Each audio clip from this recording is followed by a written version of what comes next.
Please do not be offended if you don't hear from your neurodivergent friends on a regular basis. What you don't see is that your neurodivergent friends are struggling with things like demand avoidance, sensory overload, fatigue from having to mask. So if you don't hear from them for a couple of days or sometimes even a couple of weeks, don't take it personal. Please don't take it personally.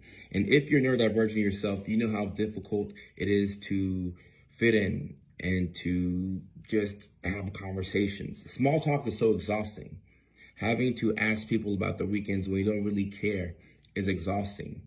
All of these things drain your social battery. Ideally, we'd love to live in a world that is neurodivergent friendly.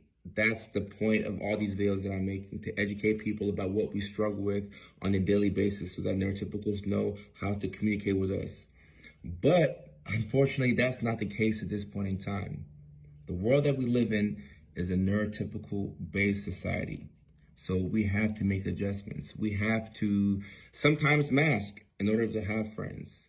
We have to sometimes listen to things that we don't want to listen to, or be around people that we don't enjoy being around because we're at work and we need a paycheck to live.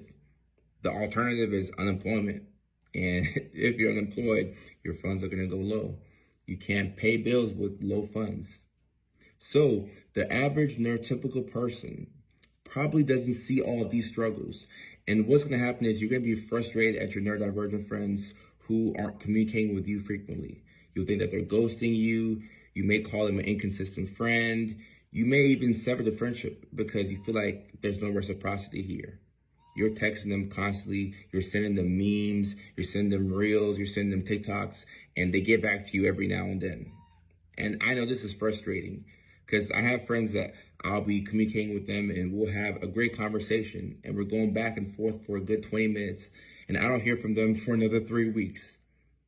However, as a neurodivergent individual myself, I do not take this personally. I understand because sometimes I'm that friend who can't get back to somebody in 2 or 3 weeks. And most of my friends do not take it personally because they know that Kojo is busy.